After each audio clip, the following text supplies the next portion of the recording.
But, Catholic school ako eh.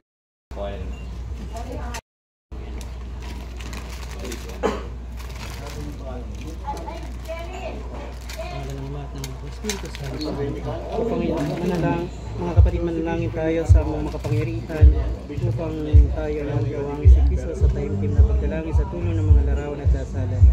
Manalangin tayo. O Panginoon, Ikaw ang bukal at simulan ng pagpapala at biyaya ibuhos mo yung bendisyon ng mga larawan at Santo Niño.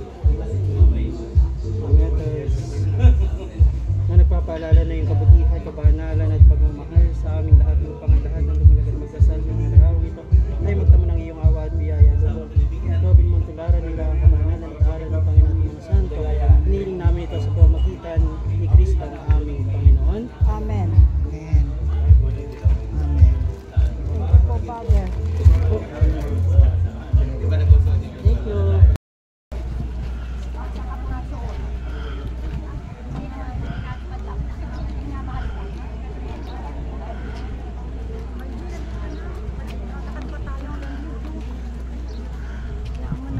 Ayan, kinunan ko lang.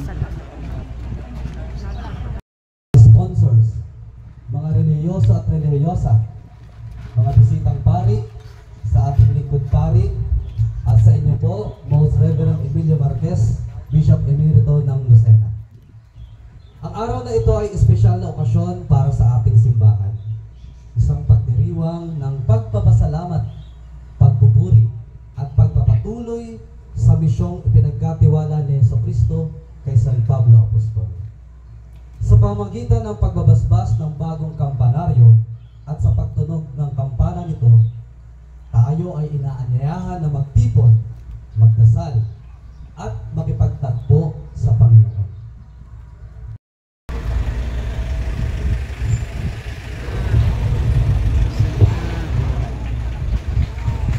Agad po silang palakpakan.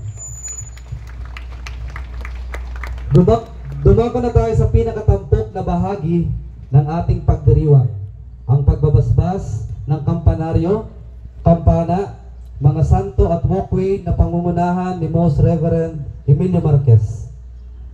Upang pasimulan ang bahaging ito, awitin natin ang pambungad na awit.